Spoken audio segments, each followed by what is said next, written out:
They called us infants, not in an affectionate way either, but with that smug, polished condescension only ancient alien empires could afford. Their eyes, strange and glittering, looked down on us across the star tables like they were addressing a stray dog begging for scraps. We were the new species, the younglings, the primates who learned to crawl into space. It didn't matter that we had clawed our way up from mud and fire in just a few thousand years. In their view, we were laughable. I remember the first time I stood in the Galactic Forum on Theranos Prime. I was part of Earth's initial diplomatic corps. A military man dressed in political cloth. Name's Cade. Lieutenant Commander, Earth Fleet. And back then, I still believed in peace. Still thought diplomacy would win us respect. That illusion was broken within minutes. The Forum was a hollow coliseum made from some living stone that shimmered with starlight. Representatives from 100 species lounged like gods. Some had tentacles, others scales. One of them breathed in light and spoke in ultraviolet. But every one of them, regardless of biology, looked at us with that same amused contempt. "Humans," spat a Kalthari diplomat, 8 feet of armored lizard hide and ego.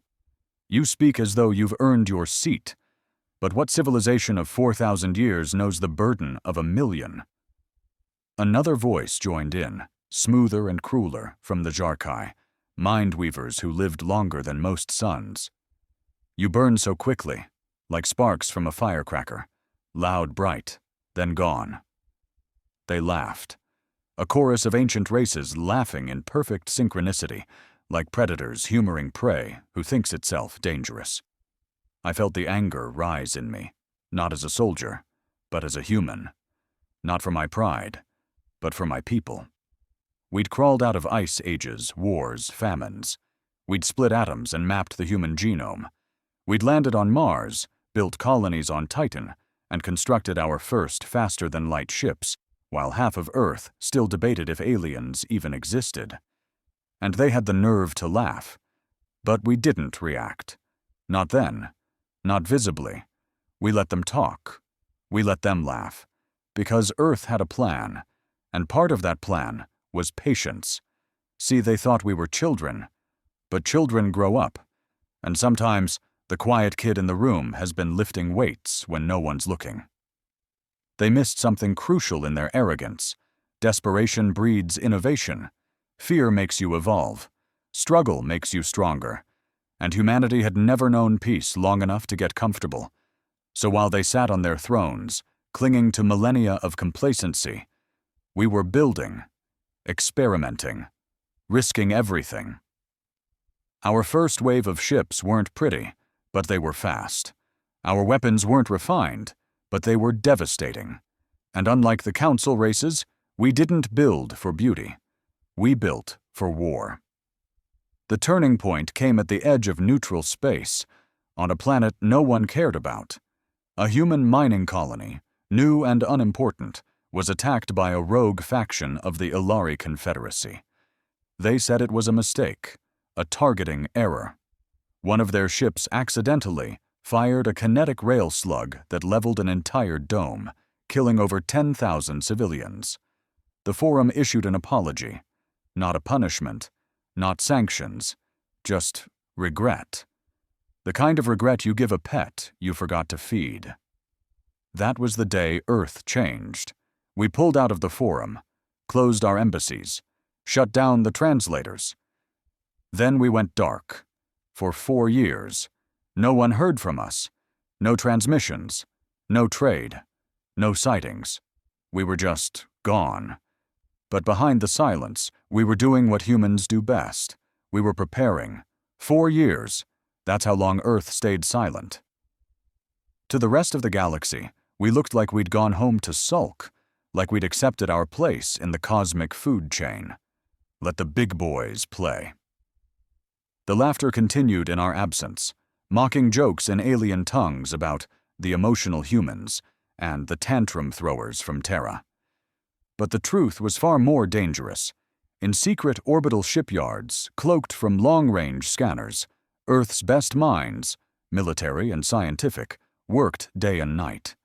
Not to build fleets that matched alien designs. No. We built weapons designed to shatter them. Things the old empires had outlawed or never dared to attempt. I-run warships, singularity-class propulsion, biological adaptation modules, tactical war AIs unshackled from ethical limits, genetically enhanced soldiers bred for pure combat, projects that bordered on madness and crossed the line. I was there. I was one of the test pilots for the Archangel program, our new class of strike carriers. My ship, the Mercy of Steel, wasn't elegant. It didn't glide through space like the feathered cruisers of the Hilari. It didn't hum with psychic resonance like the Arkari bioships. Number the Mercy was loud, aggressive, a floating dagger tipped with vengeance and wrapped in steel. We weren't aiming to play by galactic rules anymore. We were building our own playbook, one where victory wasn't shared through diplomacy or mutual understanding. It was taken through overwhelming force. Then came the ignition point. A human colony ship, the Hopebringer, was ambushed while traveling through a supposedly neutral corridor. 10,000 more of our people, men, women, children, gone in seconds. This time, there wasn't even a formal apology, just silence and another round of smug shrugs from the Jarkai observers. That was the last straw. Earth didn't send diplomats. We sent fire. The retaliation began with the Kalthari outpost on Zevon 4. Officially, it was a communications relay. In reality, it housed a shadow fleet, 27 cruisers, 6 dreadnoughts, and 3 planetary defense platforms. Our stealth strike team, callsign Midnight Chain, arrived undetected and deployed the Spectre bomb. A singularity pulse that swallowed the entire outpost in 13 seconds. Nothing survived, not even debris. The Kalthari demanded an explanation. We gave none. 2 weeks later, the Jarkai mining colony on Uria 9 went dark. The orbital station disappeared. The moons shifted slightly in their axis, pulled by some force unknown.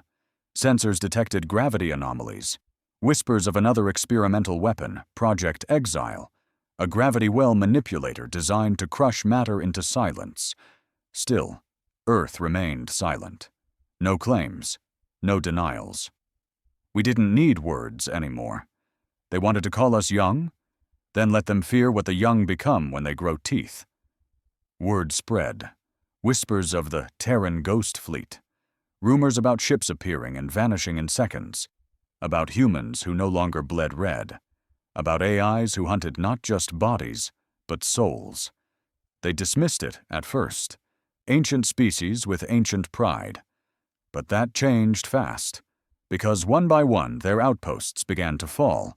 Unmanned first, then military, then civilian. It was brutal, precise, and surgical. No collateral damage. No innocent deaths. We didn't bomb cities or poison worlds. We weren't monsters. We were sending a message. You don't get to laugh at humanity and walk away.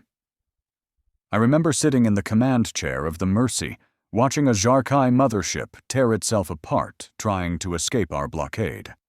They'd never faced coordinated AI combat strategies before. Our drones swarmed like hornets. Our railguns fired from beyond sensor range, and our stealth cloaks rendered us invisible to psychic scanners. It was over in minutes. As the last piece of the Jarkai flagship drifted into the void, I gave the order. Leave one pod intact. Let them carry the story home. Because stories were our new weapon now. Stories that traveled faster than ships. Stories about the humans who stopped asking for respect and started taking it. And for the first time in millennia, the ancient races felt something new in their bones. Fear. We thought fear would slow them down. We were wrong. Fear made them desperate.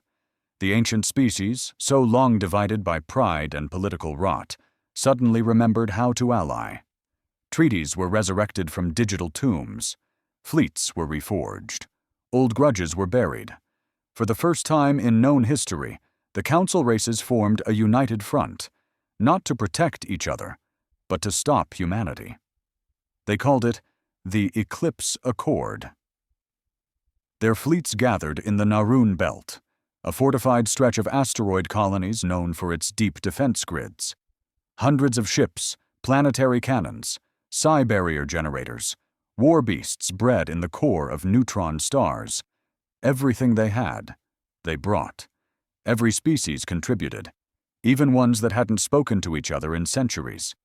It was supposed to be a wall we couldn't break. They called us reckless, said we were too emotional, too wild. They didn't understand. Humanity thrives in chaos. We were forged in it. While they rehearsed war games over centuries, we fought for survival every generation. We didn't wait for perfect plans. We moved, fast, brutal, instinctive, and we didn't need thousands of ships, just one. We sent the Titan-class dreadnought, Revenant. It was the first of its kind, something between a ship and a god. 4 kilometers of pure wrath, powered by a bleeding-edge singularity core that pulsed like a second heart. Bristling with weapons so classified, half the engineers who built it never lived to see launch. I wasn't on the Revenant. I was on escort detail, part of the Sable Fangs, a rapid deployment squadron meant to clear corridors before the dreadnought entered range. My squad was small, deadly, and specialized. We moved like phantoms, fast, silent, surgical. We arrived 12 hours before the Revenant. We breached an outlying asteroid station with zero resistance. The station was still broadcasting music, some old alien hymn looping on repeat, like they didn't even take us seriously. My boots crunched over glass and ice as we moved through empty corridors, clearing rooms that had been vacated in a rush. They weren't ready, but they would be. The Revenant broke from warp space exactly 30 seconds behind schedule. The space around it screamed. Literal reality bent at its arrival. The dreadnought didn't decloak. It announced itself. Gravitational ripples crushed 4 nearby drones just by proximity. The enemy scrambled. I watched from the deck of my ship as the forward hangars opened, and I saw what we had become. Dozens of Vanguard drop modules fired from the dreadnought's hull, like bullets from a chamber. They weren't piloted. They were launched. Inside each was a human shock trooper, neurologically fused with AI targeting assistance, enhanced muscle control, and metabolic boosters that made pain optional. They landed on enemy vessels. Then they tore them apart from the inside. One by one, the Council ships lit up like dying stars. Some tried to flee. Some begged for surrender. A few held ground and fought like cornered animals. It didn't matter. We were past negotiation, past mercy. We were there to prove a point. You can laugh at a species for being young, but never mistake youth for weakness. The battle lasted less than 2 hours. Afterwards, the Narration Belt floated silent, ash and metal drifting in frozen orbit. Of the hundreds of ships assembled, only 17 limped away, all damaged, all marked. We left their comms untouched. Let them call for help. Let them tell the others. Let them speak of us. Later, I sat alone in my quarters, staring at the file on my screen. One of the dead we pulled from an enemy pod had a picture. His family, 3 kids, big eyes, smiling faces. He wasn't a monster, just a soldier, like me, fighting for someone else's lie. That's the part they'll never understand. We didn't want to be conquerors, but they made us into monsters, and now they'd learn what kind of monster they'd created. The war didn't end after Narration.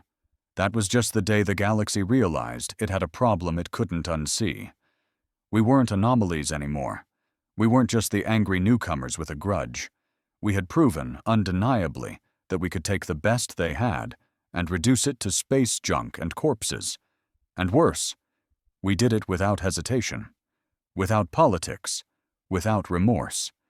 That terrified them. But fear does strange things to civilizations that have forgotten how to bleed.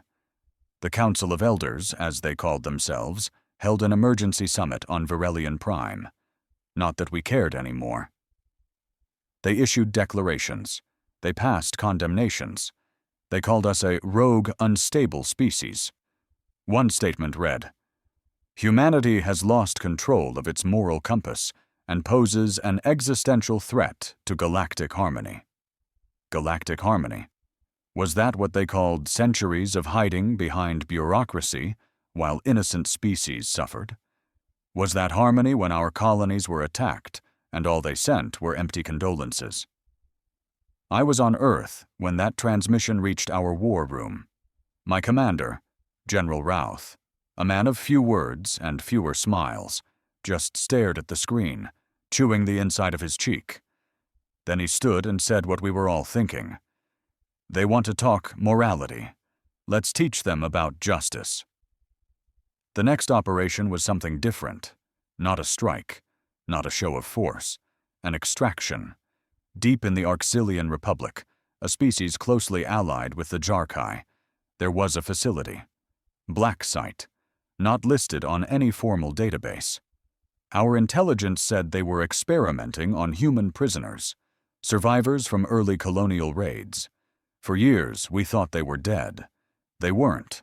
They were lab rats, dissected, spliced, burned and regrown in endless loops to test neural response limits and endurance thresholds. One report described a subject being flayed alive, regrown, and flayed again, 72 times. We knew we couldn't just attack that place. We had to erase it. I was picked to lead the operation. 4 men. No support. No backup. In and out under full silence. We were ghosts among stars. We'd all volunteered. No hesitation. The infiltration was smoother than expected. Too smooth. The facility sat on a moon, cloaked in storms, protected by only a few outdated defense platforms. They never imagined anyone would dare try a rescue here. Why would they? It wasn't even war. To them, we were still animals, test subjects, tools for science. Inside, it smelled like antiseptic and rot. Rows of chambers lined the walls, glass coffins filled with pale, floating bodies. Some alive, some not. I found one kid, maybe 12. His eyes gone, replaced with monitoring sensors. Tubes jammed into every limb. He wasn't even struggling, just floating. Hollow. We didn't talk. There was no rage, no shouting, just a cold, professional silence. My team moved through each room, tagged survivors, deleted data, and planted charges. One of my men found a doctor hiding under a desk.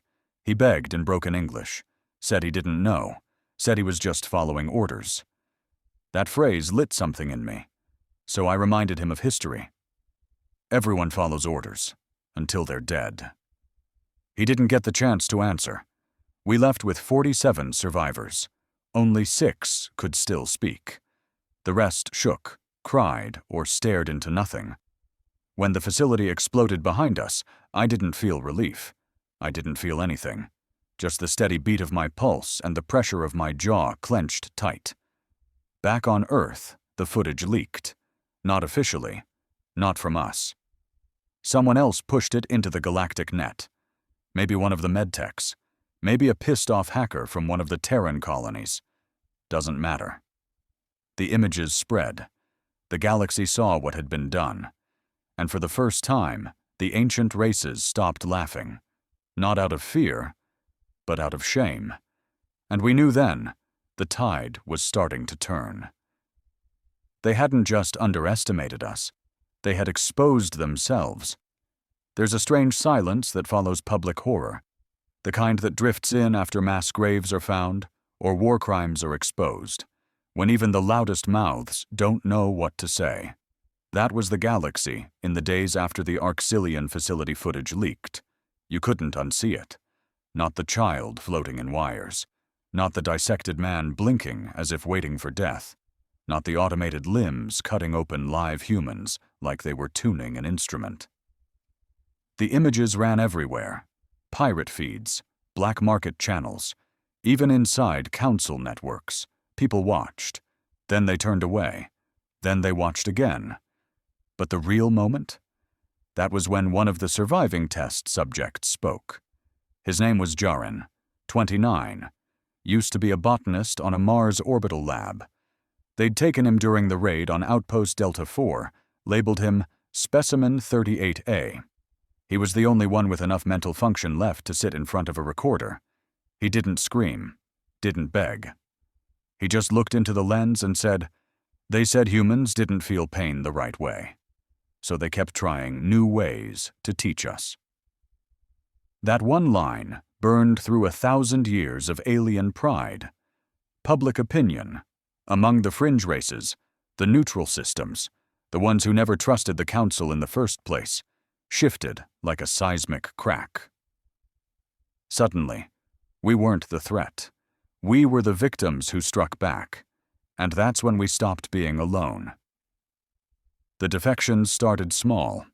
A Fravari scout ship jumped into our orbit, captain requesting asylum. Said she couldn't serve a system that tortured children. Then a Hilary data technician handed over schematics of their border defenses, left them in a Terran listening post before vanishing into dust. But the real break came when a Koran war priest, a species that valued honor above life, stood before the Galactic Forum and removed his ceremonial armor. Said he would no longer defend cowards who called humans beasts while treating them like prey. They tried to silence him. He stabbed himself in the chest mid-broadcast and died with our flag clenched in one hand. Suddenly, humanity became a question, not a curse. The Council began to fracture. Some tried to double down, blame rogue actors, say the facility was a fringe element, a misunderstanding. But we had data, names, logs, orders, signatures. They couldn't bury it, and the more they tried, the worse it looked. Meanwhile, back on Earth, we weren't celebrating. We were preparing for the final push. General Routh called it Operation Ashwake. The plan was simple on paper. Strike at the political heart of the Council, Theranos Prime, the seat of power. Not to destroy it, not to burn it down, to take it. To walk through the marble halls they once mocked us in and force them to look a human in the eye as we tore their throne from under them. It was the boldest thing we'd ever attempted, and the most suicidal. Their capital had defense rings stacked like the layers of a neutron star, dreadnought clusters, psychic battalions, orbital mines, civilian shields, not just guns, but manipulation tech, waves designed to shut down adrenaline, flood mines with pacification signals, fry nervous systems before you even reached atmosphere. We didn't care. We sent our best. I was assigned to Phantom Unit 7, embedded inside one of our new shadow drones, riding in dark behind enemy scans. My orders were clear. Drop in, disable psychic suppressors, hold until reinforcements arrive. In other words, stay alive long enough to make the impossible possible. Hours before drop, I sat alone in my pod, watched Earth rotate through the viewport one last time. Thought about Jaren, thought about the boy in the tube, thought about every smirk and every chuckle I'd heard in the forum chambers that day. They laughed at us. We weren't fighting for pride anymore. We were fighting to make sure no one ever did that again. When the drop sequence initiated, the pod shook so hard I could feel my teeth rattle. No turning back. Theranos Prime had ruled over the stars for 10,000 years, but tonight it would learn what happens. When the young stop asking for respect and start taking back their future, one bullet, one blade, one broken lie at a time, Theranos Prime wasn't a city. It was a goddamn monument, built into the skin of a hollowed-out moon, wrapped in shimmering gold lattice and layered with shields strong enough to shrug off asteroid strikes. Towers rose like frozen fire, connected by bridges of light, air traffic moving in perfect formation, not a single motion wasted. The kind of place that didn't just say, "We're powerful." It screamed, "You will never touch us." They believed that. Until we touched them. Hard. Our infiltration pod cracked their outer scan net using a piggybacked signal from a defected Arxillian freighter, slipped through unnoticed, ghosted beneath their surface grid, and hit the drop point at 30 meters per second. The landing broke my left knee clean, but the suppressor field dampened the pain enough for me to stagger out on foot with the rest of Phantom 7. The undercity of Theranos wasn't glamorous. Maintenance shafts, waste systems, freight elevators nobody tracked. That's where we lived, where we crawled, rats in a place that only respected wolves. My name wasn't Cade anymore. Not to them. I was Target 7 Aleph, just another ghost in the machine. We made our way up shaft by shaft, corridor by corridor, every breath measured, every step timed. The suppressor network was located just beneath the Hall of Sanction, their parliamentary hub where laws were passed and wars were debated like card games. The closer we got, the less human the environment felt.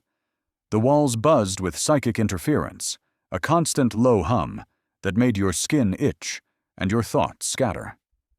One of my men, Reed, started bleeding from the ears before we even breached the core chamber. Didn't say a word, just handed me the detonation pack and gave a nod. He knew. We breached the chamber with 5 minutes to spare before Council security rotated shifts. The device was crude, human engineering wrapped in chaos and purpose. We didn't need elegance. We needed results. When the suppressor field went down, you could feel it, like a thick weight lifting off your spine, like you could finally breathe. And across the system, the effect was immediate. Earth's shadow fleet, hidden behind the outer gas moon, blinked into real space with surgical precision. 10 vessels, all black, all silent, the ghost line. They didn't fire. Not yet. Instead, they transmitted a single message across all channels. Audio only. No threats. No orders. Just one voice, distorted and steady. This is humanity. We've come for the truth. And then it began. Explosions tore through Theranos Prime's lower decks, staged uprisings by oppressed species emboldened by what they saw in us. Drones turned on their handlers.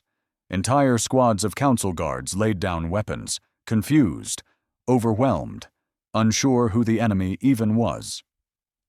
Phantom 7 pushed forward through the chaos. We weren't headed to the escape route. We were going to the forum chamber, the place they laughed at us, where they told us we were children, where they dismissed 10,000 dead as regrettable. We reached the chamber mid-session. Holograms flickered. Debates froze mid-sentence. Some of them stared like they were seeing ghosts. Others rose, tried to call for security. They didn't realize how far gone their control was. I stepped into the center of the chamber, blood-soaked, limping, and burning with a fire that no suppressor field could ever crush again. "You called us young," I said, my voice raw. They watched, silent. "You called us violent, impulsive, dangerous." No one spoke. Not even the Jarkai delegate who once sneered in my face and said humans were better suited as servants. You were right. I tossed a memory core onto the table, footage from the Arxillian labs, still images of children in tanks, logs, test results, names. This is what you did. This is what your mature civilization allowed. I turned, scanning every ancient face in the room. They weren't gods anymore. They were relics. You feared us because we are young, but that's why we're still hungry, still willing to bleed, still willing to fight. And now, you'll answer for everything. No vote was taken. No resistance was raised. The chamber fell into silence, and from orbit, the Earth fleet stood ready to burn their legacy to ash if a single word of defiance was spoken. But none came. They didn't bow. They broke. The fall of Theranos Prime didn't end the war. It started something worse, something more dangerous than battleships and firestorms.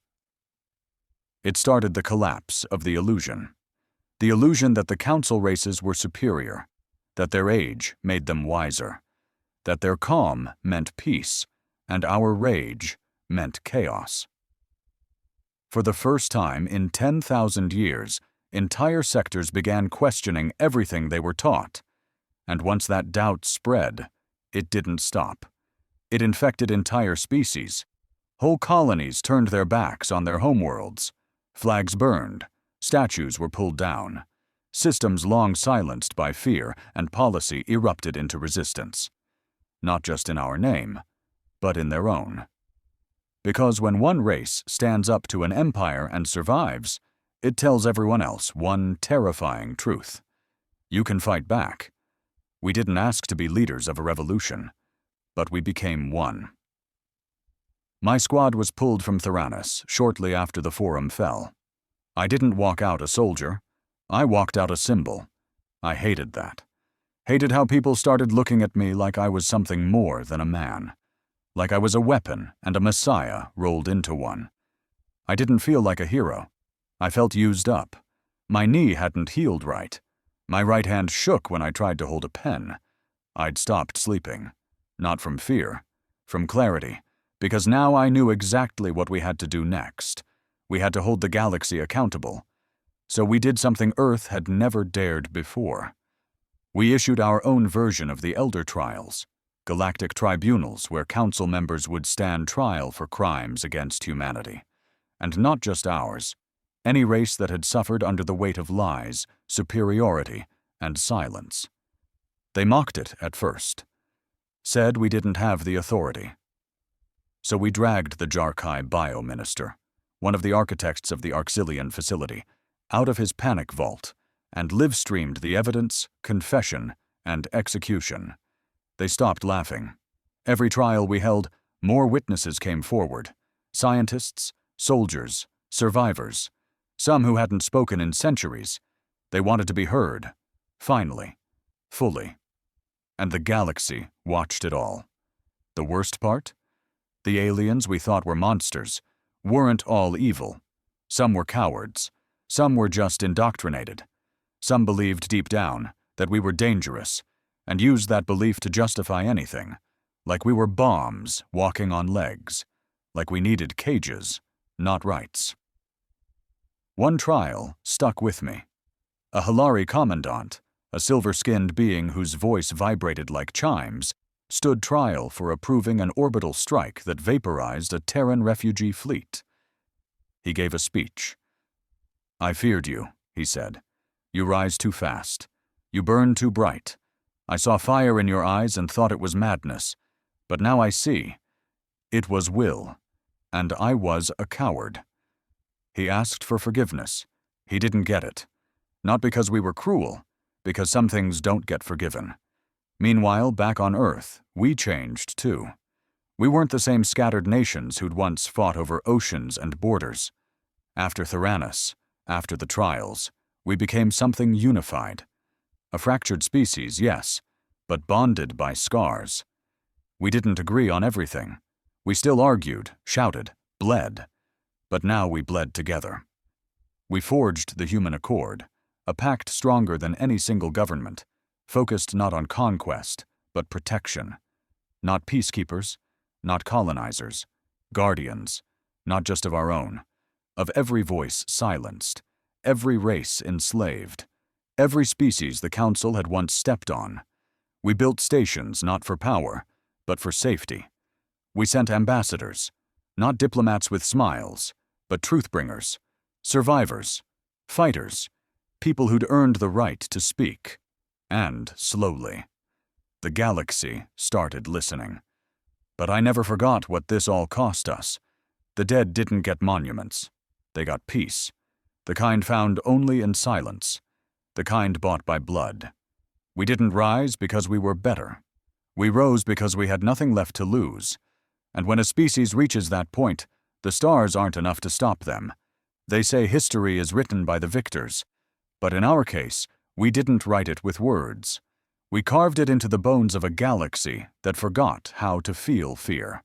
And now they remember. The final reckoning came not with a battle, but with a question. The Remnant Council, a hollowed-out version of the old ruling body, called for a summit, not to reclaim power, but to surrender it. Representatives from dozens of species, including some who once cheered our deaths, arrived on neutral ground, a drifting arc station called Virel's Reach. I was asked to speak. I didn't want to. I wasn't a politician. I wasn't the face of victory. I was a soldier who'd seen too many bodies and made too many decisions that never leave your dreams. But I went. Not because I cared about appearances, but because I had to make sure no one twisted the truth again. The chamber was smaller than the forum. No golden walls, no psychic guards, just raw steel and cold lights. That was fine with me. I trusted steel more than promises. The first speaker was a Kalthari matron, her scales dulled with age, her voice trembling. She admitted their empire's crimes, apologized for centuries of subjugation. And then she asked the question the galaxy had been waiting to hear. "What do you want, human?" Everyone turned to me. Not just them, my own people, the watching colonies, the broken planets, the newly free species clinging to hope we hadn't asked for but somehow carried. I stepped forward. No speech, no script, just truth. "You laughed at us," I said, voice steady. "Called us children, primates, explosions waiting to happen." No one interrupted. "You feared our rage, but it was your arrogance that lit the fire. You called yourselves civilized, but you watched us suffer and called it necessary." I let the silence settle like a hammer. "We don't want your thrones. We don't want your flags. We don't want your forgiveness." I pointed at the stars on the holomap behind them, systems where our people had been massacred, where council labs still floated like haunted corpses. "We want justice, and we'll build it ourselves." That was the truth. We didn't come to conquer. We came to outlast. From that day on, humanity didn't just survive in the galactic theater. We became its reckoning. We didn't rule through fear. We ruled through memory. Every species that aligned with us remembered what it felt like to be voiceless. And under the human accord, no one would ever be voiceless again. The old powers faded. The council dissolved, and what rose in its place was something the galaxy had never known. A unity built not from peace, but from shared pain, from truth sharpened by fury.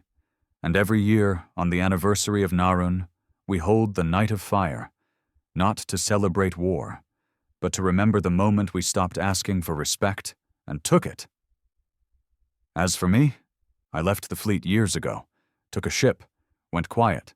No titles, no glory, just stars, silence, and memories I'll never outrun. But sometimes, when I pass through backwater planets, I see statues carved in scrap metal, a broken sword, a pair of boots, a child holding a gun but dropping it to pick up a flower. They say it's a symbol of who we are, what we became, what we'll never forget, because the galaxy laughed at our youth, and we taught it to fear our future.